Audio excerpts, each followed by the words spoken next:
RDC TV. O Rio Grande se conecta aqui.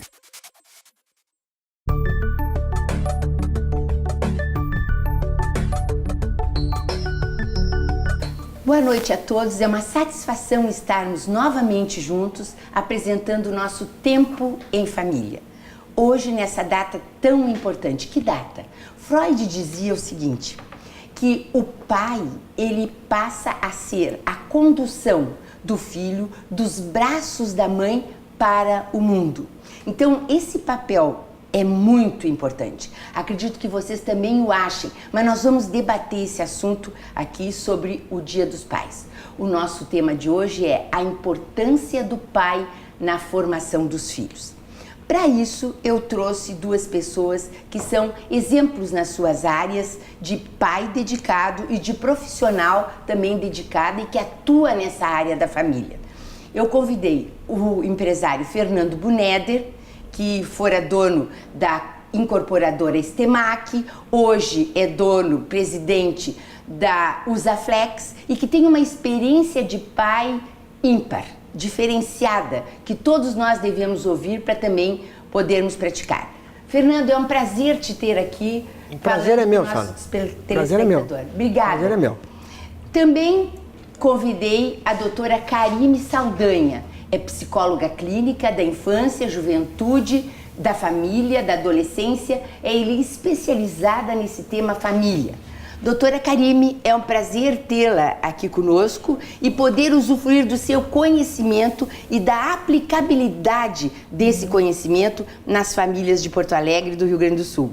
Prazer é meu, obrigada pelo convite. Imagino. Então, nós vamos começar o nosso programa dizendo o seguinte: por que há essa importância do pai incidindo sobre o direito de família e vice-versa? Por quê? Porque o pai é aquele que, se não vive com a mãe, que se separou, se divorciou da mãe, ele de qualquer sorte vai ser a pessoa que nos estende a pensão, aquela que tem o poder familiar. O que é esse poder familiar? É o poder que ambos os genitores têm sobre o filho. Aquele genitor biológico, aquele que adotou, que tanto faz, tem o papel de biológico da forma registral. Então, são diversas hoje facetas que nós temos do pai e a importância que nós queremos saber e discutir sobre cada uma. Por exemplo, o pai tem o que paga a pensão, tem o que recebe a pensão para manter os filhos que estão sob a guarda dele. O pai é o pai biológico e registral, ou seja, ele deu a vida e está no registro de nascimento dos filhos. Pode ser o pai socioafetivo, aquele que criou com muito amor, muita dedicação e que está no registro dos filhos. Vejam, não é o biológico que está no registro dos filhos, é o socioafetivo nesse exemplo que eu estou dando. É aquele pai que é biológico e que não está no registro e que entra em juízo contra o pai que está no registro para que ele ocupe esse papel de pai registral. Ele é o biológico. Aí vocês me perguntam, mas Sala, se ele é o biológico, mas não se dedicou ao filho, o outro vai ter direito porque criou o filho dele, com certeza. Mas há casos, e eu já vi diversos tipos em que o pai biológico era o socioafetivo também e, não obstante, ele não estivesse no registro civil do filho. Então, ele moveu uma ação, ele passou a constar no registro civil do filho e o outro, que não era pai biológico, era socioafetivo, foi afastado. Por quê? Porque ele era biológico e socioafetivo. Ele acompanhou a criança desde que ela nasceu e, não obstante, o outro não soubesse.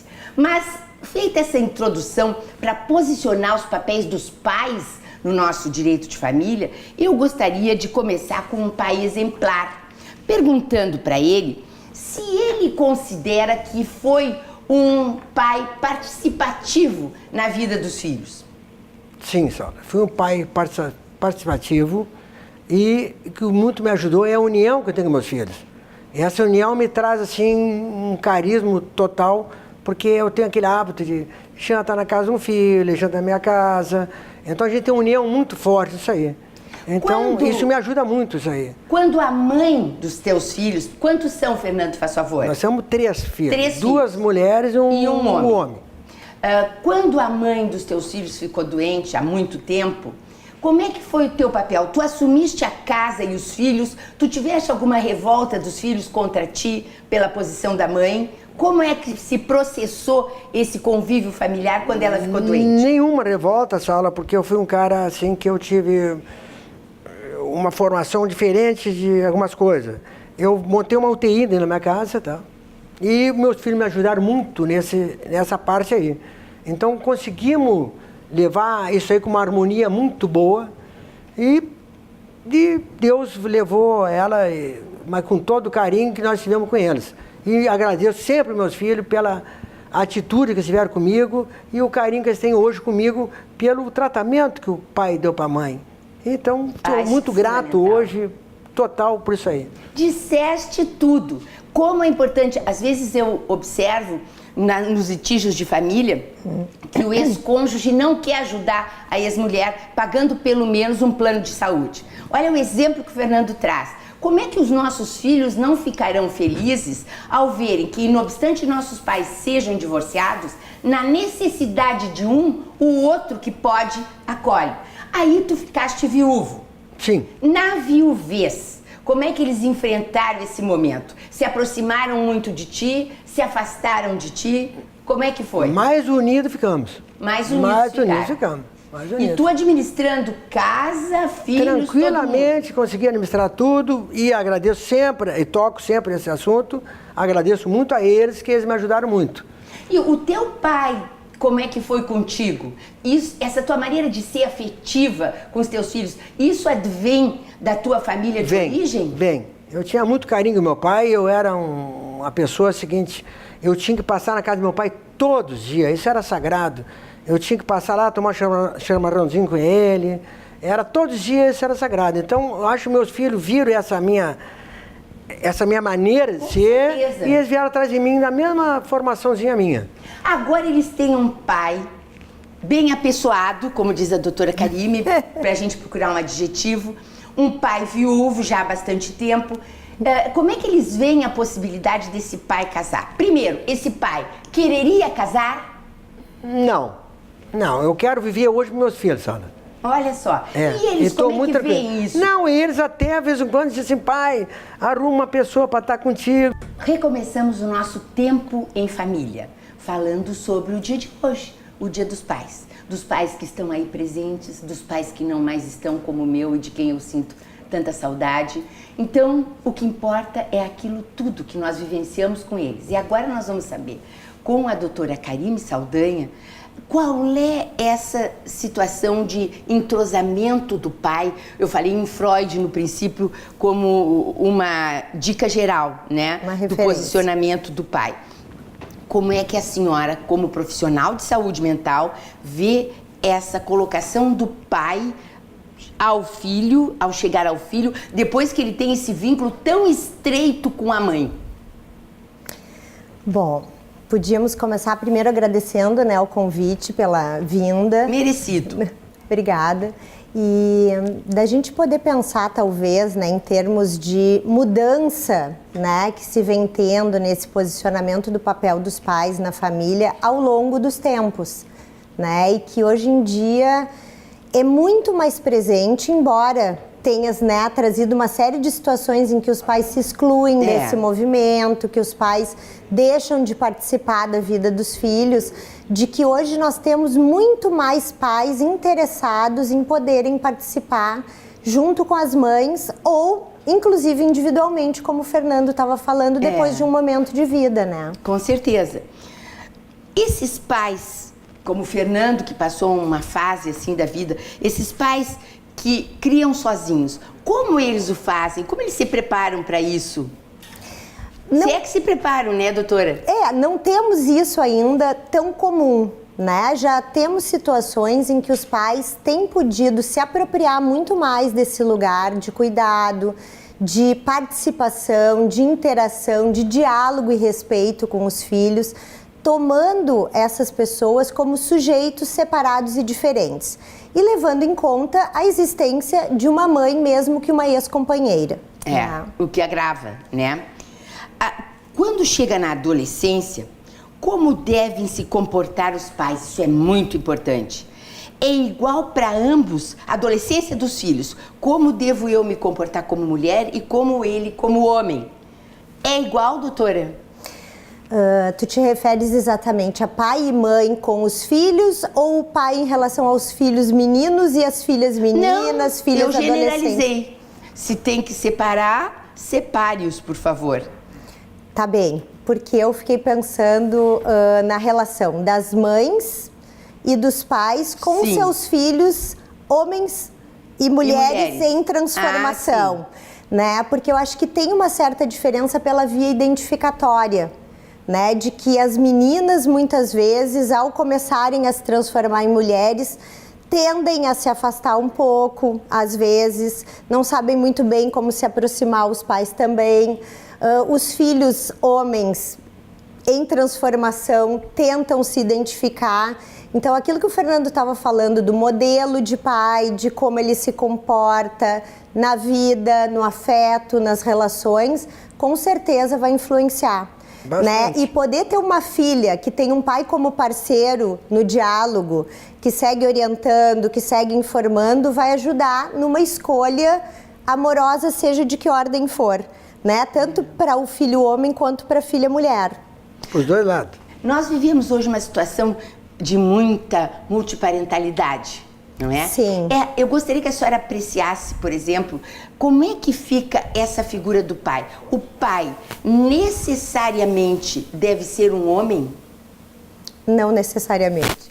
A gente fala em pai, né? Mas a gente pode pensar numa função de cuidado, que tanto pode ser atribuído a uma mãe quanto a um pai, biológicos ou gestados, criados, constituídos, né, como pessoas que ocupem essas funções de cuidador. Então, a gente tem famílias homoparentais em que não necessariamente se chama pai e mãe ou companheiros, mas adultos responsáveis pelo cuidado desses filhos.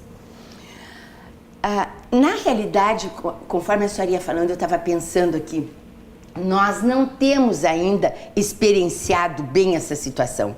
Não é? Quer dizer, eu acho, não sou eu como advogada que devo conhecer melhor essa situação de adaptabilidade ou não à figura paterna, sendo masculino ou não, e no que respeita a mãe também.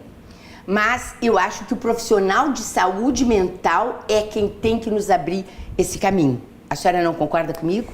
Nós temos tido algumas pesquisas nessa área, nos falando e sempre muito preocupadas de como é que vai ser a identificação dos filhos quando um casal homoparental, né, de mulheres ou de homens, se eles vão ter mais dificuldades, se eles vão ter mais problemas, se eles vão ter mais conflitos, mais situações sintomáticas. E o que se tem visto é que quando uma família, né, constituída, um grupo de pessoas que se constituem implicados no cuidado uns dos outros, em que a verdade sobre o que se está vivendo pode ser falada, pode ser tramitada, pode ser dialogada, muitas vezes nós temos filhos de famílias homoparentais se constituindo de uma maneira muito mais segura do que filhos de famílias hétero, né? Vamos dizer, claro, tradicionalmente o pai e a mãe de antigamente, claro, como a gente dizia, e que essas pessoas vivem em litígio dentro de casa, em que não se tem um diálogo em que se possa falar tranquilamente sobre o que está acontecendo,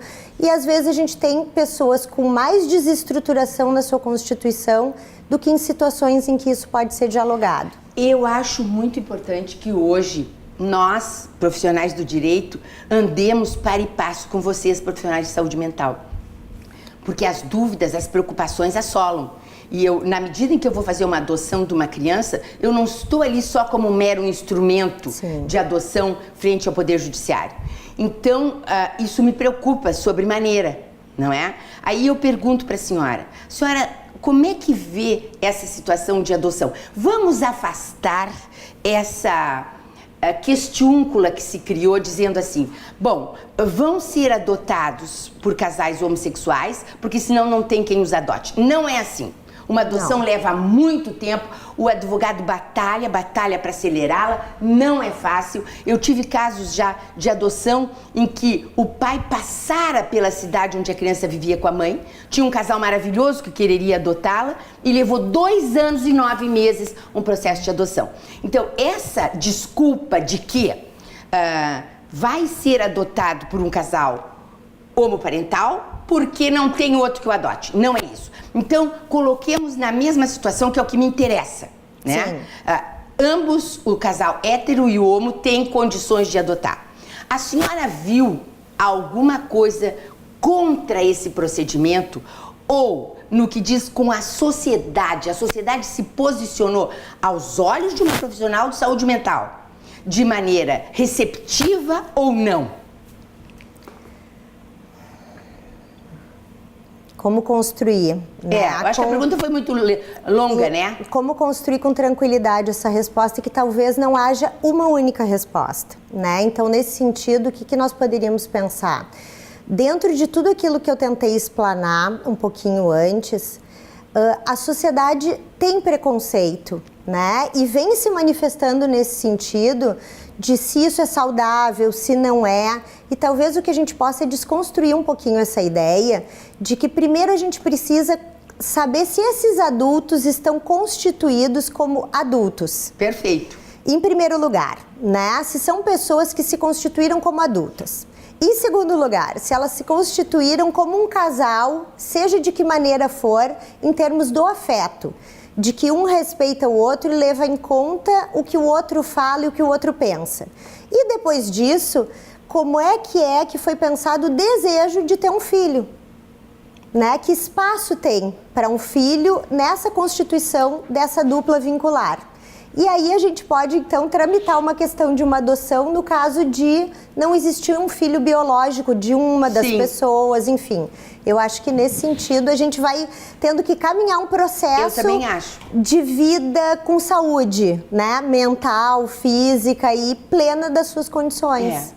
Acho que nós temos que estar muito presentes e sempre assessorados de profissionais de saúde mental. Eu me sinto muito responsável. E nós do direito, da área jurídica também, né? Eu acho que a área jurídica aqui tem que entender que o profissional de saúde mental tem que estar junto. Tem que funcionar. Isso. Tem que funcionar. Aconselhando o advogado, aconselhando a família fazendo uma terapia com um profissional como a senhora, que é dedicado à família. Eu ainda lhe perguntaria, doutora Karime, essa nova posição que às vezes nós vivenciamos, pais em casa, mães na rua, trazendo a receita para a mantença do lar. Como é que o profissional de saúde mental vê essa situação no reflexo nos filhos e no reflexo na sociedade? Mais uma nova situação que a gente vem podendo ter a possibilidade de mudar, né? Porque nós tínhamos uma tradição de homens trabalhando e provendo financeiramente, as mulheres em casa, mas numa época muito anterior.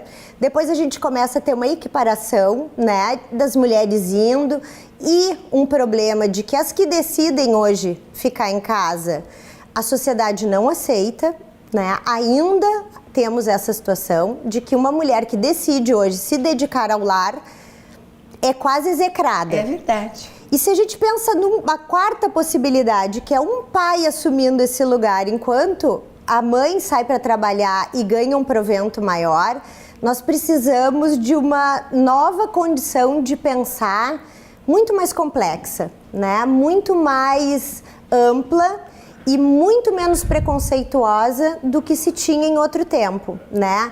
Tirando dessa condição de que não é porque está em casa que então este homem se feminiliza ou a mulher se masculiniza. A gente vem desconstruindo também essa condição de poder cada vez mais cada um assumir os seus papéis e dentro daquele grupo familiar ter uma constituição que fique confortável para aquelas pessoas. Perfeito. A sociedade, na realidade, vai ter que se acostumar com isso, porque as mulheres estão numa proporção significativa. Né? Hoje nós temos aqui mulheres e homens na mesma proporção como advogados no Rio Grande do Sul. Essa cultura tem que mudar, né? Tem. Essa cultura tem que Tem que mudar. mudar. Essa cultura é de antigamente. A Isso cultura aí. hoje é outra. Outra. E nós temos que ficar dentro dessa cultura nova hoje. Com certeza. Mudou, a época mudou a época. E homens e mulheres, pais e mães, têm podido acessar a condição mais plena, né, do seu desejo, da sua vontade, levando em conta o que os filhos pensam, o que cada um de nós certeza. pensa, e podendo articular um modelo não único e não antigo e nem um único novo, mas várias possibilidades Com de certeza. articulação. Bem, eu queria agradecer a esses meus 2 convidados. Eu tinha certeza que o programa seria ótimo.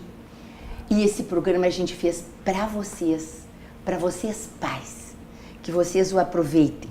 Eu quero agradecer ao Fernando Buneder, o exemplo de pai que ele é e que ele trouxe aqui para o nosso estúdio. Muito obrigado.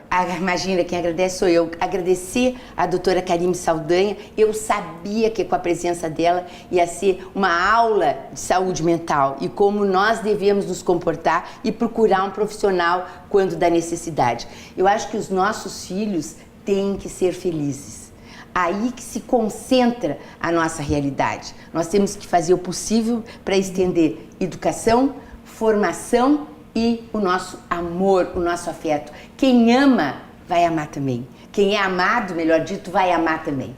Então, até semana que vem, domingo próximo, quando nós estaremos aqui com vocês falando em Tempo em Família.